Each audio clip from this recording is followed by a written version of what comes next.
pleasure to be joined at Radio Row by our next guest, comedian Frank Caliendo, who's, by the way, got a big tour coming your way, and he's coming to San Francisco April the 8th. FrankOnStage.com for tickets. Nationwide tour, huh, Frank? Yeah, I go the full nation. I go from sea to shining sea. There you go. I don't know what that was. Where was she to shining she? That sounded a lot worse than it was well, supposed to be. it works, man. I'll tell you what, man, I almost went Gruden on that. Be careful with your words, man. Please, more Gruden. Well, I love San Francisco. I'll show you guys around, man. Yeah, I know you guys live here, but I've been to places that are tremendous around here. Now, you've had like meals with Gruden, right? Oh, yeah. I hang out. I actually ended up in Italy for some reason at the same restaurant as him. I texted out, or I tweeted, it was an Instagram story. I put up a me selfie in front of the Coliseum. I got a text from his right-hand man, Jeff Leonardo. He's like, did you know John is in Rome right now? I'm like, what, I have Grudar? Like, the force is strong with this one, man. I could feel his presence, all right? So we ended up having dinner together. And we went to see Aerosmith in Vegas years ago before COVID. I mean, it's just funny. It's Gruden like, dude, looks like a lady. You know, dun-it. So nothing funnier than him, at dinner basically doing plays. You ask him to pass something, he writes a play up, little spaghetti 2Y bruschetta. You ever have that, man? It's like Spider 2Y banana. Who's the primary on spaghetti 2Y bruschetta? Like, I don't know. The fullback, man. It's always the fullback. You know who's playing the fullback? The meatball, man. That's what you are, Caliendo. You're a meatball right now, man. Talking to Frank Caliendo here at Radio Row. Dude, so, I mean, we love the John Gruden videos on Barstool, and we wanted to go back into coaching, but have you watched those? Yeah, I did. I opened some boxes with him. Oh, you opened some boxes with him? We opened up a box for Creighton, man. I remember that, yeah. This year. Did one for Murray State. I'll tell you what, there's a lot of boxes. He's got a full room just full of boxes that he hasn't gotten to yet. Yeah. And it's ridiculous. We did some bits about it, but he was like, I don't know if we should do that, man, because people, I haven't opened up the boxes yet. I'm like, people know you haven't opened the box because there's no video for it. But you have them. That people would like that you have them, and you don't just throw them out. It's better that you have them and show that you have them and you care. Right. You just haven't gotten to them yet because you're too busy diagramming plays that nobody cares about. Now they're all off the cuff, right? Like he's ripping off players and coaches and people that he just knows from those schools. I think there's a little bit of research. Prep. There's a little bit of prep, but he memorized and had a whole bunch of things. We talked about one thing, and he had 10 new things. His memory is incredible. I don't know if it's McVay-like, but I don't have that type of memory. I'm struggling to remember words and put them together right now. Going, right. So, then again, I've been here all day filling in. I'm the greatest Radio Row filler guy ever. Because if you're waiting for like a Hall of Famer or somebody you're like waiting somebody for them from to the get game, here, right? and there's nothing, you're looking around, and then you see Caliendo, and you're like, let's put him on. He can fill 20 minutes for us, so we don't have to say the same dang things that we've talked about. So I know my role, and that's a good thing about it. What was the questions you asked first? I was more about, is he off the cuff with some of that stuff? I mean, he's got some of it, and some of it he just goes with. Yeah. But he's I mean, any NFL coach, anybody who's ever been an NFL head coach, their recall is ridiculous. The amount of stuff that can go in their heads and stay there and then be regurgitated is pretty incredible. And they're all great speakers. I mean, I did a thing on the NFL Network a couple weeks ago. I went in an NFL Game Day morning, and Steve Mariucci, who it's like he basically just becomes Chris Farley. He becomes, my name is Steve Mariucci, and I'm a motivational speaker.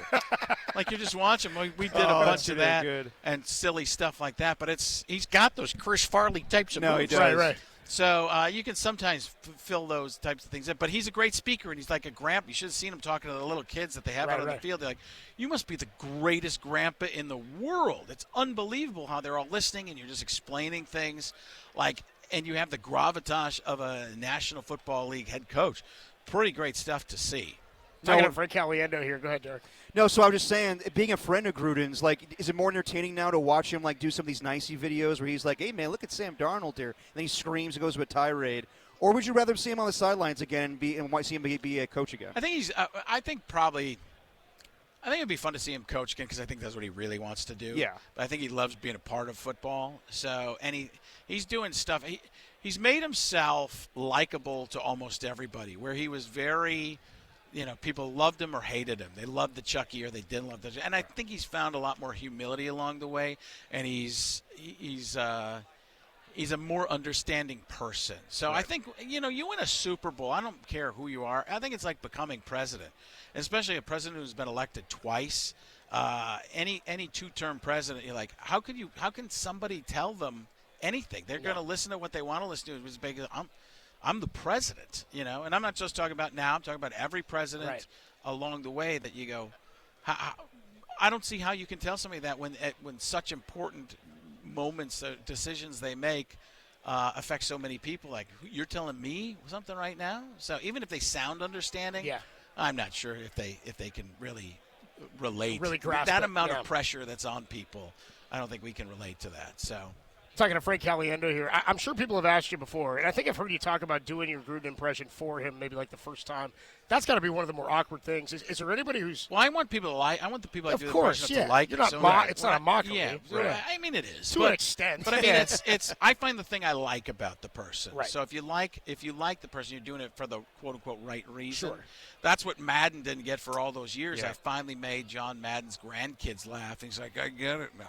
I mean, it took me a while. I didn't get it, and then I do get it, and now I'm going to get it, until I don't get it. Correct me if I'm wrong. Did Madden, back in the day, might have done calls at KNBR way a long time ago? He did, and KCBS. Okay. Yeah. Our current studio in Daly City overlooks the baseball field he grew up playing on, Marchbank Park. It's really? It's like they're known for having been his Little League time. Yeah, I mean, even in Little League, I was like Andy Reid in the pass punt thing. I mean, bigger than. I mean, you see Andy Reid. You look at Andy Reid. He was Andy Reid before he became Andy Reid. I mean, that's the thing about Andy Reid is you could say his name over and over and over, and it's fun to listen to. So the Madden movie's coming out. Nicolas Cage is playing him. They called me to audition for the part of Howard Cosell. And I was like, I don't really do a Howard Cosell. Did they really? Yeah. I just to audition. Yeah. I was like, I'm not going to get this. So where's it? That's the guy they picked. Yeah. I'm like, what? And I don't think they really wanted to cast me in it. Yeah. I was like, I think they just want me to talk to Nicolas Cage about Madden or talk to the producers or something like that. And so I then said no, I didn't want to do that. Then I got a call from my agent who said Nicolas Cage and the director want to do a phone call with you, a Zoom. I'm like, no. He's like, what do you mean no? I'm like, if I'm going to give the Madden recipe from what I've got, I want to hang out with Nicolas Cage. I'm an advisor, I want to go to Vegas, hang out with him in his house. Ride sidecar to the Ghost Rider. I want to do. That's what I want to do. Have him explain. Talk to his exotic animals. Here's my monitor lizard. Right. What would John Madden say to this monitor lizard? Do it, Frank. We're going to steal the Declaration of Independence. So that didn't happen probably because they didn't want that. But I think the thing that is going to happen is younger people. If that movie does well, and I believe it's on Amazon. Yeah. I think younger people are going to think that that's what John Madden sounds like because they do a little clip of him in it. Yeah. And he's like, "Hey, folks, John Madden." Boom! Tough acting, Tinactin gets rid of it. Yes, of course. Frank, So I'm trying to keep the actual Madden voice alive. It's good. It's like a stupid thing, but it does. I stopped doing Madden for quite a bit of time because it was not relevant anymore. Right, sure. And I'm like, it's so funny because I do those little videos like describing viral videos as Madden and Summerall because you couldn't even beat Madden and Summerall in this day and age. No. Like those To the 20. To the 25. There's a flag on the play. And the referee, if he throws the flag, he didn't make a mistake. Pat, that's probably going to be a penalty. Thanks, John. It's just dude. Frank Caliendo with us here at Radio Row. So our show, we've worked at the station together for years. We all bonded over our love of comedy and movies. Our show, Dirty Work, is named after the Norm Macdonald Artie Lang movie. The Dirty Work there, that movie there? Yeah. Artie Lang was in that movie, Yeah, God, yeah. Can I say what's in the trunk there? Yeah. Hey, dead hooker. There's another dead hooker over there. Oh, yeah. Oh, my God, it's full of dead hooker. I was one of Norm, if not Norm's favorite impression. He's like, he doesn't just say bad things, he does the jokes like I do there.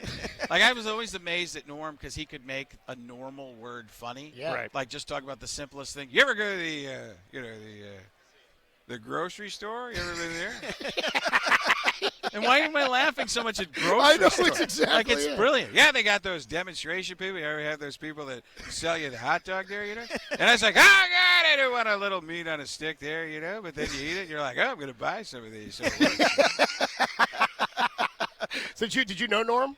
I Did you have just other I met him. interactions? I talked to him on occasion here and there, Yeah. and then right before he passed away, actually, like 2 months before, he's like, "Yeah, I really like you, man. We got to hang out some more." And then the timing was bad, but Yeah. But yeah, I hung out with Norm a little bit, but not like some of the other people. He's just one of our favorites, man. Oh, he's the best. Like the it funniest guy makes me in the laugh. world. Yeah. The funniest person maybe ever, because he could not just turn a phrase, but his timing and the way his cadence was just that. You know, I talk about this in my act. Robert Downey Jr. just basically burps his way through lines. Yes. But Norm is like, just try to figure it out, Yeah. and just trail off. Oh God, I'm loud and I'm quiet. Like it's a brilliant move. Like, It's great. just, and he could just do it, and he would say like old timey phrases, and you're like, that's a bunch of hullabaloo there. And you're going, gosh, that's just genius. But you're really just saying things that are in your head. Yeah. No, definitely. Are there any current head coaches, NFL coaches, that you're working on as far as impressions? Let's see. Is there anybody current? Sean McVay? Sean McVay's in here.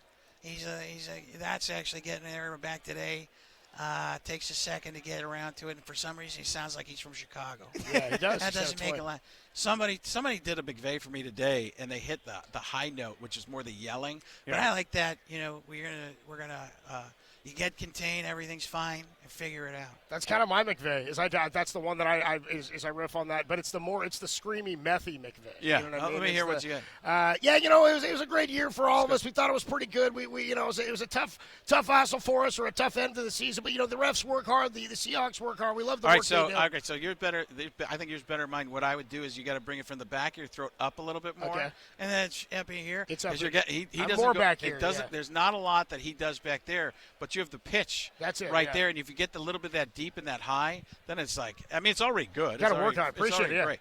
But I tell this to everybody. So I don't spend a lot of time on the football coaches and stuff as much as I used to, Right. because I try to branch out and do more Yeah, stuff. yeah. It's not like I got so pigeonholed with sports that only guys were coming to my shows for the most part. Sick, so yeah. it's so the what I'm trying to. I just completely lost my friend. The McVay, yeah, we're talking about Sean McVay. So you were talking about what was that? when you develop. You said I got more of a high pitch. This to is it. what You happens said in the middle. Yeah, This is what happens in the development. middle of end of Radio Row. Okay, so here it is. So I've done this on Instagram and social media, so Right. you might have seen it before. But there's a couple pitches that you can take. Kermit the Frog, hi ho, Kermit the Frog here, and Fozzie Bear, waka waka waka, which are both Bert and Ernie. Oh, Bert, Ernie, right? So you take that, you take Kermit the Frog here, and you bring it down, it becomes John C. Reilly. Down Yeah, to the yeah, middle. yeah. And some air, it's Mark Ruffalo. I see this as an absolute win. Bring it down even more, and it's Paul Giamatti. I believe that's one of the craziest things I've ever heard. Now, bring it back up to John C. Reilly, and tighten it up, and it's Seth Rogen. Which that laugh is just Bert. Slowed down, and maybe after smoking a little bit, right? Okay. And then you bring it back here, and it's Joe Rogan. Jamie, pull that up. Oh, my God, that's crazy. So there's all those. Bill Yeah. Walton. How great is that? You bring it down here, it's John Madden. Unbelievable. Boom, there you go. So you go back and forth right there. Ted Koppel, not that far off of either of them. So they're all those voices are in the same Like sort of range, but you're pitching different places. Yeah, in the front, different. It's too. magic tricks. That's Yeah. why I say they're magic tricks. If it's something you practice it over and over and over until you can pull off the illusion in front of people. Right, That's right. basically what it is. Man, that's a great breakdown. I mean, we mess with a bunch of voices like that all the time, and I feel the pain when somebody passes. Like my Tony Gwynn's no longer relevant, you know. And Tony, see, I liken it to being like people ask me about people coming up impressions. I go, Right. well, Tony Gwynn was the first person ever to really use video in baseball, right? Always my riff. So that is the thing. So when I was starting doing comedy, you could only watch things on TV live for the most part. Not even before, when I was a kid. Now you can watch things over and over on YouTube. If you have this ability to mimic, as a little kid, you can start at 8, 10 years old, right. and you're watching whatever you want on demand. At Mad TV, if I needed to video somebody, I'd ask the research guy Dylan, and I'd get it 3 days later, Right. and for a sketch that week. And I'm like, well, it's going to be tough to pull this up. Well, now everything's right in front of you, so it's basically like Tony Gwynn. My references to Tony Gwynn is Tony Gwynn was the only one doing video analysis back then. Right. And now, if you're not doing that in the pros in any professional sport, you're probably not a professional. That's it. Right. Talking about a great hitter, you talk about guys throw their hands through the zone, go the other way. That's Barry there. That's Bonds.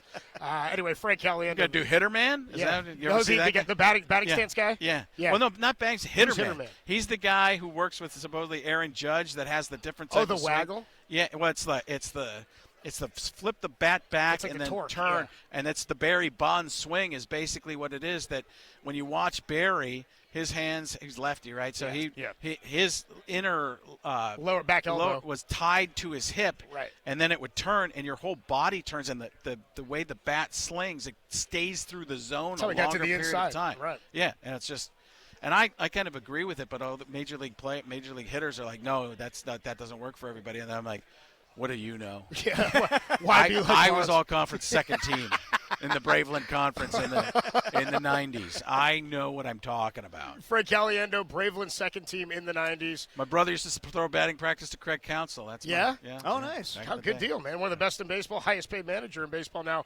FrankOnStage.com. He's coming to San Francisco April 8th. I'm going to try to be there. I'll be there. Yeah. I'll be there. Yeah, I'm sure you're KNBR, man. This goes everywhere. And then Sacramento on the Tuesday. There you go. We get out April there. 7th to April 8th is Cobb's Comedy Club. You did a tremendous job breaking that up. Bringing that up. Not breaking it. I'm breaking up your plug for FrankOnStage.com. I'll tell you what. I need some sleep, man. That's something Gruden has never said. No, dude, never that. Never No. sleeps. Yeah, I slept like almost 20 minutes yesterday. Frank, appreciate you coming by, man. Enjoy the rest of the week. Thanks, guys. Thanks so much. We got plenty more to come. Dirty Work rolls on from Radio Row here in San Francisco.